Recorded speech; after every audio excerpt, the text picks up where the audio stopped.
este marco legal que yo tengo que comenta, un poquito ronco, pero no hay problema.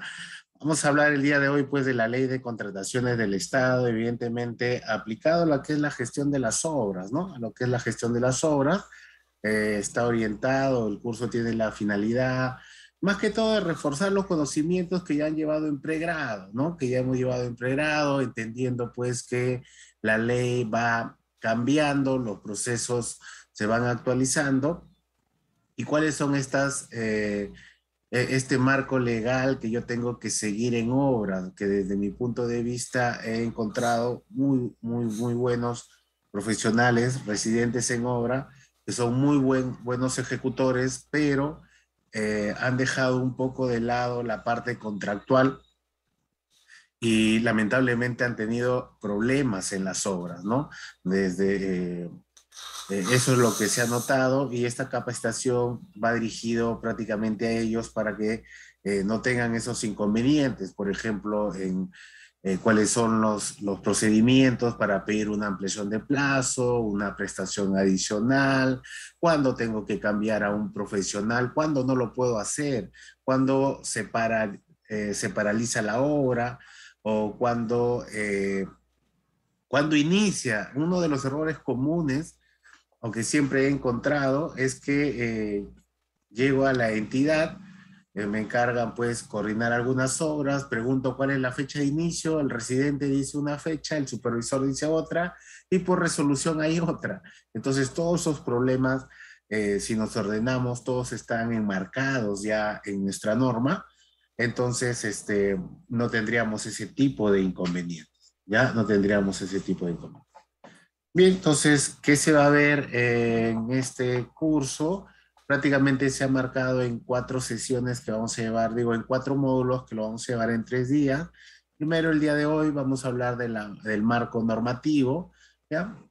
Como les vuelvo a repetir, orientado a lo que es las obras públicas, y podemos ver los ítems a desarrollar. De ahí vamos a hablar un poco la siguiente clase, los contratos, los aspectos generales. Y finalmente, hablar netamente de la ejecución, ¿no? Hasta el tema, pues, de valorizaciones, tipos, reajustes, ¿no? Evidentemente también en el tiempo que tengamos, ¿no? En el tiempo que tengamos. Ese temario ustedes ya lo tienen previsto, ya se los han compartido, por eso solamente lo estoy mostrando. Bien, esto se va a dar en 3 días, ¿no? 3 días.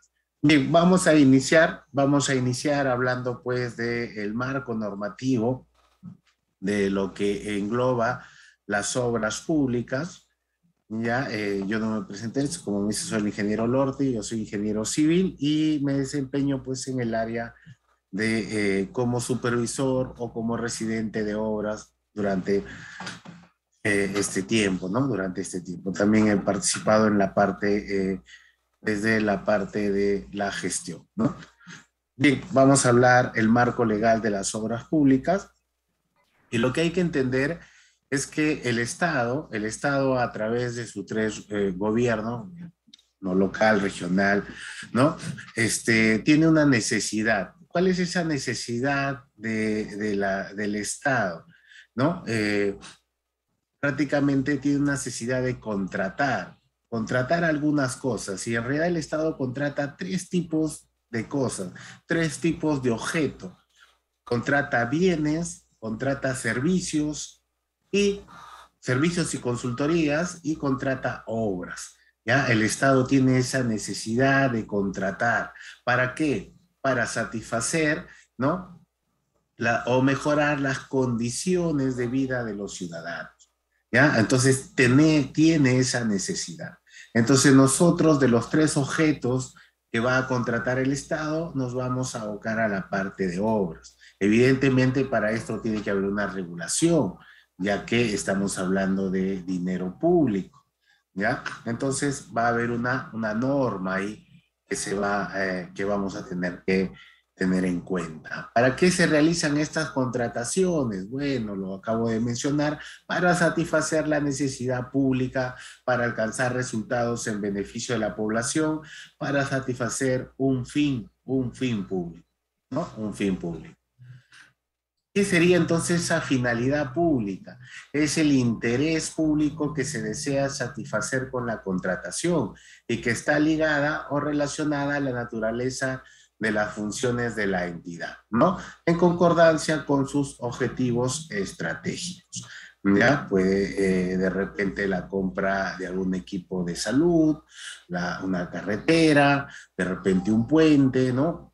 Los colegios, entonces todo eso, todo ese tipo de infraestructura evidentemente va a satisfacer un fin o también va a ir cerrando las brechas, ¿ya? Las brechas. ¿Quiénes pueden participar de esta contratación? O sea, ¿quiénes? Yo podré participar de esta contratación. En realidad, los que participan es la entidad, ¿no? La entidad pública, la que tiene la necesidad de contratar, y los proveedores, ¿ya? Los proveedores son los que podemos participar, ¿no? Y para eso nos tenemos que registrar muchas veces, dependiendo del monto en realidad, ¿no? Pero tenemos que registrarnos en el RNP, el Registro Nacional de Proveedores, ¿no? Ahí vamos a registrar, nos van a poner una categoría y en base a esa categoría voy a poder participar en alguno de los procesos, que se me permite en realidad, ¿no? De acuerdo a mi experiencia también. Quienes intervienen en la gestión de la contratación, ya que estamos hablando de las contrataciones. Bien, primero es el titular de la entidad, ¿no? En este caso puede ser el titular del gobierno local, como los alcaldes, o también el gobierno regional, sería el gobernador regional. De ahí tenemos a otro, el área usuaria, ¿no? Que es el que va a requerir esa necesidad de contratar cualquiera de los tres objetos, ¿no? De ahí vamos a hablar también del órgano encargado de las contrataciones, ¿no? Que prácticamente es la oficina que se va a encargar de hacer esta contratación, y dependiendo del tipo de proceso de selección va a designar si lo realiza netamente este órgano encargado o lo va a mandar a que lo realice el comité de selección, ¿ya? El comité de selección. Entonces, estos serían los autores que intervienen en las contrataciones públicas, ¿ya? Las contrataciones públicas. Bien, pero nosotros vamos a hablar vamos a hablar del objeto obra. Entonces vamos a hablar de las contrataciones de obra, porque ahí estamos apuntando el curso y vamos a llegar a la parte de ejecución de las obras, ¿ya? Entonces tengo que saber qué son las obras o cuándo es una obra. ¿Cuál será la diferencia entre realizar una pista y reparar los baches? Los dos son obras, uno es obra, uno es un bien, otro es un servicio. Recuerden que solo hay tres objetos, ¿ya? Hay tres tipos de objetos. Entonces, nosotros nos vamos a ir al reglamento. Hay que ver que la contratación pública está regulada a través de la ley de contrataciones, ¿ya? En este caso, la ley es la 30.225, ¿no? Que desde su publicación ya ha sufrido algunos cambios, ¿no? Inclusive tenemos un texto único ordenado, un compendio de esta ley con todas sus modificaciones, que ya lo vamos a ver en unos momentos, ¿ya? Pero toda ley necesita una reglamentación. Entonces, la reglamentación de esta ley 30.225 es el Decreto Supremo 344, ¿ya? Entonces, en ese reglamento de la ley, vamos a ver que en los anexos se encuentran definiciones de algunos términos que intervienen en todo este proceso de selección, ¿no? En todo este proceso de contratación sería. Y vamos a encontrar ahí, por ejemplo, qué es una obra. Y nos dice este anexo que obra viene a ser la construcción, reconstrucción, remodelación, mejoramiento, demolición, renovación, ampliación y habilitación. O sea, son 8 procesos, son 8 actividades, podrían ser obras. ¿Ya? Esto es lo que podría ser una obra. ¿Por qué? Porque esto tiene que cumplir algunos requisitos. ¿Ya? ¿Y cuáles son esos requisitos que tienen que cumplir estas obras? Miren, lo primero que nos dice acá es que esas obras pueden ser edificaciones, esas actividades, estructuras, pueden haber excavaciones, perforaciones, carreteras, puentes, entre otros tipos de construcción, pero que deben contener, ¿qué cosa? Mira, deben contener o requerir dirección técnica, deben tener expediente técnico, contener mano de obra, materiales y equipos, ¿ya? O sea, debe tener, cumplir con esas 4 condiciones para poder ser catalogado como una obra. ¿Qué podríamos entender nosotros con dirección técnica? ¿Ya? Porque cuando no serían estas actividades, no serían obras, cuando no tendrían dirección técnica. Y para eso tenemos que ahondar un poco más en el reglamento de la ley de contrataciones, que nos dice que toda obra debe contar con un ingeniero residente de obra, que va a ser el responsable de llevar a cabo la ejecución de la obra. Evidentemente, este va a representar en muchos casos al contratista, ¿ya? Al contratista. Este ingeniero residente puede ser un profesional con 2 años mínimo de experiencia de colegiado, ¿no? Y puede ser un ingeniero civil, puede ser un arquitecto o de repente otro ingeniero que está relacionado al tipo de obra, ¿no? Ingeniero sanitario, no lo.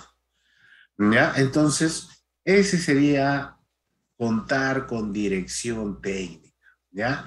Toda obra debe tener un ingeniero residente. Toda obra debe contar con un ingeniero supervisor, también está estipulado en la ley en el reglamento de la ley de contratación. ¿Quién es el supervisor? También va a ser un profesional que también va a tener como mínimo 2 años de experiencia, ¿ya? Pero debe tener la misma o una calificación superior al del residente. ¿Y por qué tiene que tener la misma o superior? Porque este ingeniero supervisor va a velar por los intereses de la entidad. En otras palabras, una de las funciones del supervisor de obra es que el ingeniero residente ejecute la obra de acuerdo a lo plasmado en un documento que se llama el expediente técnico de obra. ¿Ya? Entonces, toda obra debe contar con esta dirección técnica. No puede haber ni una obra, no puede haber ni una obra, ninguna obra que no cuente. Y les comento, el otro día me llama, estaba también dictando un curso de esto, y un alumno me dice, ingeniero, pero eso no es cierto. Me dice, yo estoy trabajando en una entidad y se ha iniciado una obra y solamente está el residente, porque todavía el supervisor, el proceso de selección todavía no acaba. Recién estamos buscando supervisor. Ustedes dirán, ¿eso está bien? ¿Se puede avalar que no hay, que el proceso de selección de repente se declara desierto y aún así puedo iniciar una obra? La verdad es que no, pero sin embargo se da, también eso se puede dar, pero lo que está pasando ahí es que hay faltas administrativas, ¿no? Y posiblemente se ocurrieran casos, no quisiera, pero de repente accidentes, lo que van a haber es faltas penales, ya responsabilidades. porque está estipulado en la norma para que inicie una obra, se debe contar tanto con el ingeniero residente como con el ingeniero supervisor. Ya, eso lo comento porque muchos dicen, no, pero está desierto, y no es el caso, ¿no? Que se le pueda, que sea una mala práctica no quiere decir que sea la regla, ¿ya? No quiere decir que sea la regla. Acá el ingeniero Carlos nos hace una consulta, ingeniero, pero yo también he escuchado, me dice, que hay el inspector. ¿Quién es el inspector de obras? Si usted está hablando del supervisor. Lo que hay que entender es que en una obra debe existir el ingeniero residente y debe existir la supervisión. El ingeniero, el ingeniero supervisor, ¿ya? Eso está claro. Pero el ingeniero supervisor, hay que entender que los dos profesionales, bueno, vamos a hablar del ingeniero supervisor. Puede ser una persona natural o jurídica, ¿ya? Si es una persona natural, es una persona como tú, como yo, ¿no? Que quiere, está dispuesto a dar el servicio. Si es una persona, digo natural, si es una persona jurídica, es una empresa, ¿ya? Es una empresa que puede tener dos trabajadores a más, ¿ya? Pero cuando es una persona jurídica, la empresa designa quién es el profesional que va a tener la responsabilidad de la supervisión, ¿ya? Lo designa. Entonces, lo que quiero marcarte es que hay una persona que se llama ingeniero supervisor, ¿ya? Listo. El ingeniero supervisor puede darse de dos maneras durante la ejecución de una obra. Y todo eso es ¿por qué? Porque va a depender del lugar donde trabaja. Por ejemplo, si el ingeniero supervisor trabaja para la propia entidad, o sea, es un trabajador de la entidad, que la entidad ha designado que él sea el supervisor de obra, se le llama inspector. Se le llama inspector de la obra, ¿ya? Pero ese es su nombre, inspector de la obra, pero él tiene todas las funciones de supervisor, ¿ya? De supervisor. Hay que entender que la norma, la ley de contrataciones, habla del supervisor de obra, ¿no? Todos los procesos están marcados al supervisor, ¿ya? Solo cuando este trabajador sea parte de la entidad, se le llama inspector de obra. ¿Y cómo lo designa muchas veces la entidad? Por ejemplo, he sido supervisor, otra vez he sido inspector, por resolución, ¿no? Trabajaba para la entidad, era una obra relativamente pequeña, hablando en temas económicos, de $500,000 de soles, 400,000 soles, la entidad me designaba a mí para yo tener las funciones de inspector de obra. O sea, yo era el inspector de obra, ¿no? Y tenía que supervisar la obra. ¿Y cuándo se llama supervisor? Cuando la entidad ha contratado a un tercero, a alguien que no trabaja para ella. Esta puede ser una persona jurídica o puede ser una persona natural. Hay que entender que el inspector de obra tiene un límite, o sea, solamente puede haber inspector de obra hasta cierta capacidad del monto de la obra, ¿no? Más o menos, si mal recuerdo, más o menos 4,5 millones. Para obras de más de 4,5 millones, no se puede designar un supervisor, un inspector de obra, ¿no? No se puede. ¿Por qué? Porque supervisar una obra con una envergadura mayor, se entiende, lo que va a implicar son mayores recursos que muchas veces las entidades no lo cuentan, como camioneta, topografía, ensayos, ¿no? Contratar otros tipos de profesionales, entonces involucra una mayor gestión que se complica durante la ejecución.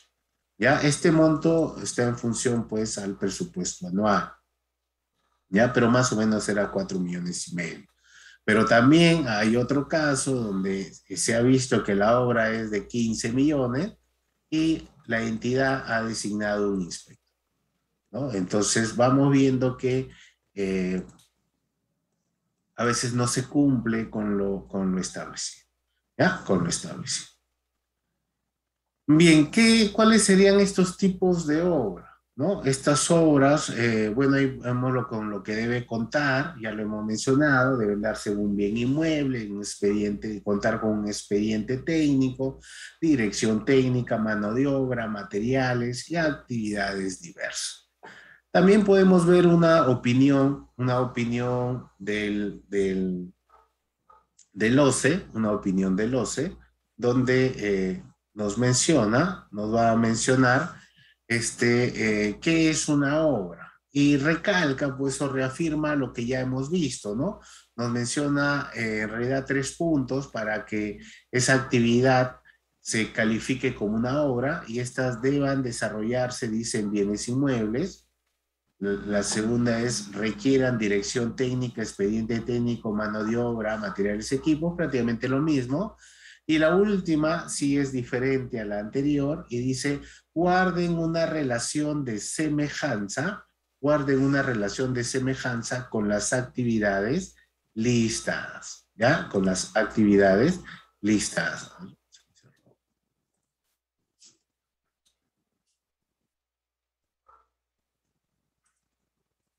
Ya está, ahora sí, ¿ya?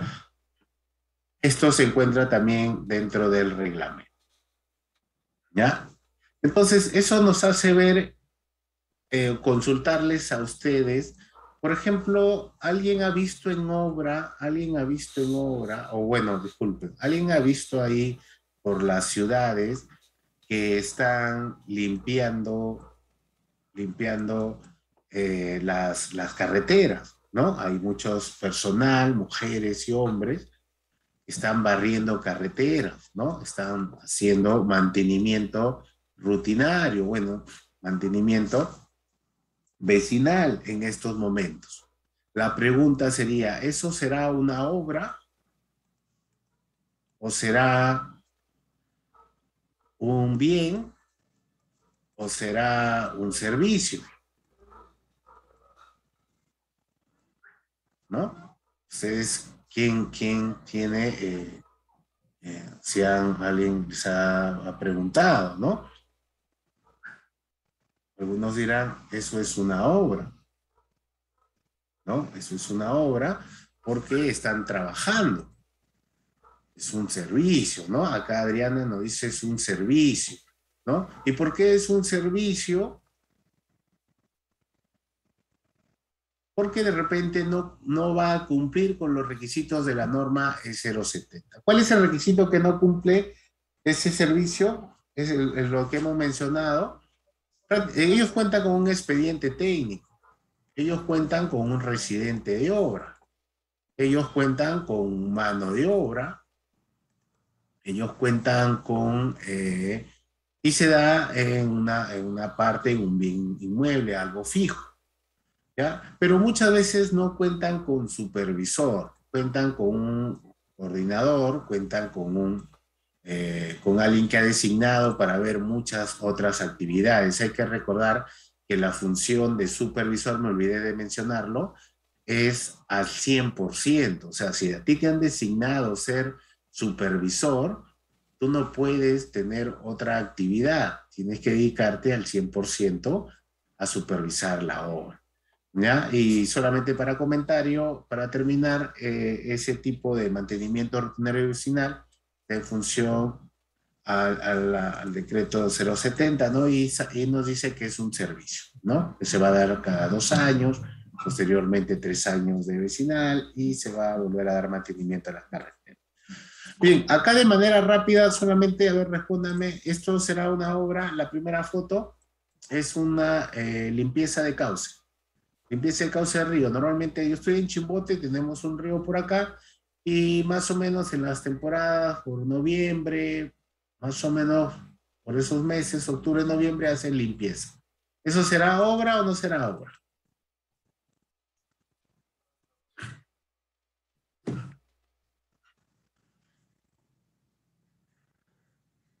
No es obra, ¿verdad? No es una obra. ¿Por qué no es una obra? Porque acá solamente tienen un residente. Tampoco muchas veces no hay supervisión. Hay un coordinador que ve una serie de obras, ¿ya? Que ve una serie de obras. Listo, ¿ya? Esta segunda, están reparando las carreteras, las pistas. ¿Esto será una obra?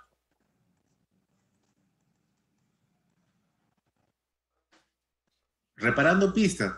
Ingeniero, hay maquinaria, hay personal, se da en un bien inmueble.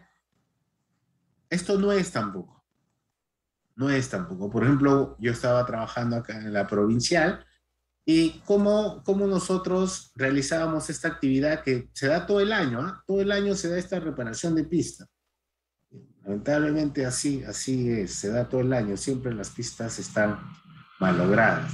Pero ¿cómo hacemos esto? Hacemos un presupuesto, hacemos un planito. Claro, a decir de planito es el conjunto de planos, ¿no? Donde se va a reparar y hacemos una memoria. La pregunta es, ¿estos tres documentos son expediente técnico? ¿Estos tres documentos me pueden equivaler a un expediente técnico? Porque uno de los requisitos para que sea obra es que se cuente con un expediente técnico. Acá en este tipo se hay a veces supervisión, ¿ah? O muchas veces se encarga un inspector, ¿ya? Un inspector. Pero si hay una empresa que tiene su residente de obra, esto sí tiene mano de obra, equipo, ¿ya? El problema de esta reparación de pista es que no es expediente técnico estos tres documentos. Un presupuesto con una memoria y planos no equivalen a un expediente técnico. Yo les he compartido ahí, ¿verdad? Algunos expedientes técnicos que vamos a revisar, ¿ya? Que vamos a revisar, más que todo por la temática que vamos a hablar el día de hoy. A ver, algunos colegios, unas carreteras he visto por ahí, y si no están subiendo algunos otros expedientes, ¿ya? Para ver el tema de gestión de riesgos, ¿ya? Entonces ahí vamos a ir abriendo en su momento, ¿ya? Vamos a ir abriendo en su momento. Bien, entonces esto no aplicaría como una obra. Estos son servicios. Por lo tanto, estos van a tener sus propias condiciones durante la ejecución.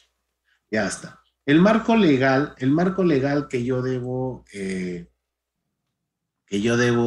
seguir en estos momentos es la ley 30.225, ¿no? Que aproximadamente se ha publicado en el 2016, ¿no? 2016, las cuales ha sufrido algunas modificaciones, ¿ya? Ha sufrido algunas modificaciones y en el 2019 se hizo un compendio de la ley con las modificaciones y se ha emitido el texto único ordenado, el cual también se les está compartiendo en la carpeta.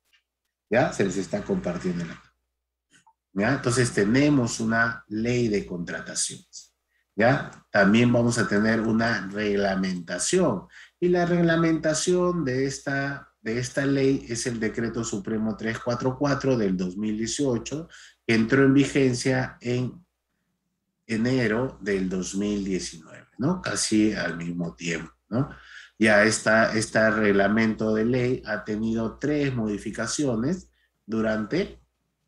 desde que ha sido publicada, ¿no? Que ya vamos a ir mencionando, ¿ya? Entonces, tenemos nuestro marco normativo.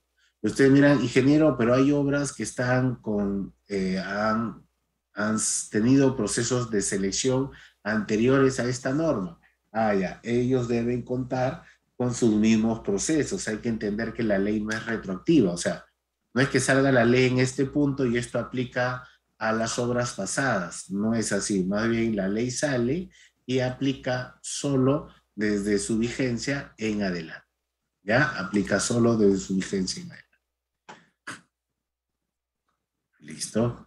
Bueno, ahí vemos una línea de tiempo de la ley y ustedes lo van a poder revisar. Todo esto se da en este ciclo de inversión, que en estos momentos es nuestro Sistema Nacional de Programación Multianual y Gestión de Inversión, que es conocido como el INVIERTP, ¿no? Que lo que busca es el cierre de brechas de la infraestructura y los servicios públicos, o sea, hay toda una evaluación de qué es lo que se necesita construir en el Perú y se hace todo un plan en base a ellos. Por ejemplo, ¿cuáles son los ejes o cuáles son los tipos de obras a los que se les está dando prioridad en estos momentos, de acuerdo a lo que está estipulado, ¿no? Por ejemplo, ahorita se está dando bastante prioridad a lo que son las obras de saneamiento, que quieren cerrar las brechas de obra de saneamiento, y a la parte de carreteras, ¿no? Y a la parte de carreteras. ¿Ya? Entonces, por ahí se está dando toda esta tipos de obra, ¿no? Primero tienen que solucionar.